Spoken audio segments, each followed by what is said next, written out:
नमस्कार मित्रांनो, आज मी एक महत्त्वपूर्ण गोष्टीवरती बोलायला व्हिडिओ काढत आहे. आज मी एक चूक केली. ही चूक मी न करता आपण सगळेच करतो रोजच्या जीवनामध्ये. आज जे काय बाहेर चालू आहे, मुलं पळवणं, मुली पळवणं, चोरीला जाणं, ते कशाप्रकारे करतात हे आपण सगळे बघतो आणि सगळ्यांना माहिती आहे. तरी आपण ती चूक पुन्हा पुन्हा करतो. आज काय झालं, आज मी माझ्या मुलाला शाळेत सोडायला गेलो होतो. तर शाळेबाहेर एक पोरगा शाळेच्या मेन गेटचा व्हिडिओ काढत होता. तर ते व्हिडिओ काढता काढता मी त्याला विचारलं, अरे तू कोण आहेस आणि तू व्हिडिओ का काढतो आहेस? तो मला बोलला की मी हे व्हिडिओ का काढतो आहे, कारण की मला स्नॅपचॅटवर टाकायचं आहे, माझा एक रील बनवतो आहे मी. तर माझं चुकलं की तरी काय, मी त्याला एवढं विचारून मी पुढं निघून माझ्या घरी निघून आलो. कारण की मला घरी जरा एक काम होतं महत्त्वाचं, म्हणून मी घरी निघून आलो. नंतर मला घरी आलं रिअलाईज झालं, मला आठवलं की हे गोष्टी आपण इग्नोर कशी करू शकतो.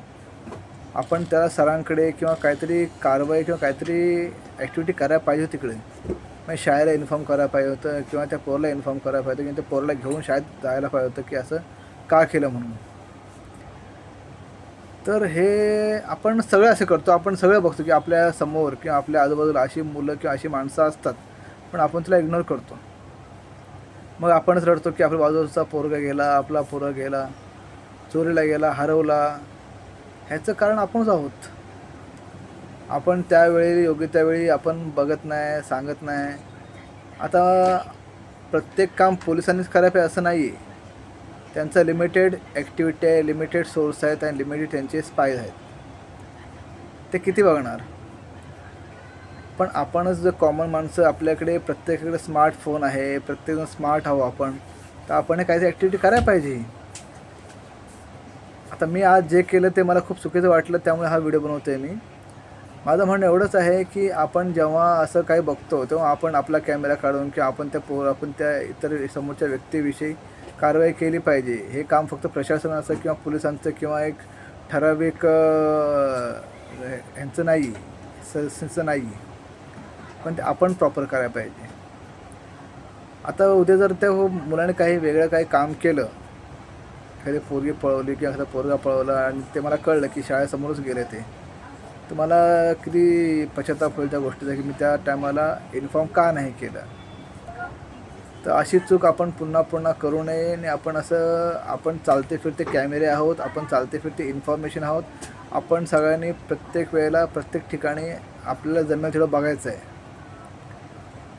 आहे, विचार करायचं आहे. आणि त्या विचाराचं काही नडलं, काही अडलं किंवा काही वाटलं की बाबा काही चुकीचं दिसतंय, तर आपण ते प्रशासनाला, त्या ठिकाणच्या व्यक्तींना, त्या ठिकाणी जागेला किंवा पोलिसांना आपण हेल्प करू शकतो.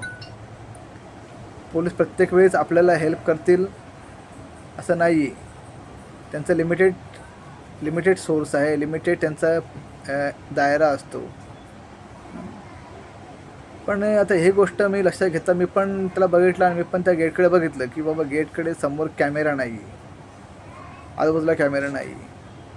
तर माझी पण प्रशासनाला किंवा शाळेला, प्रत्येक शाळेला अशी एक विनंती आहे की प्रत्येक शाळेच्या मेन गेट समोर एक कॅमेरा आणि डावीकडे आणि उजवीकडे 2 कॅमेरे असे लावून ठेवावे.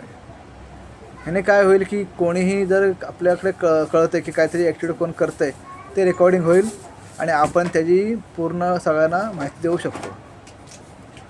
भारताचा किंवा आपल्या महाराष्ट्राचा किंवा माझ्या एरियामधला एक जिम्मेदार नागरिक म्हणून मी हा व्हिडिओ बनवत आहे. आता आपण सगळ्यांनी जागरूक झालं पाहिजे अशी सगळ्यांना विनंती आहे. जय हिंद, जय महाराष्ट्र असं बोलून माझा व्हिडिओ संपवतो.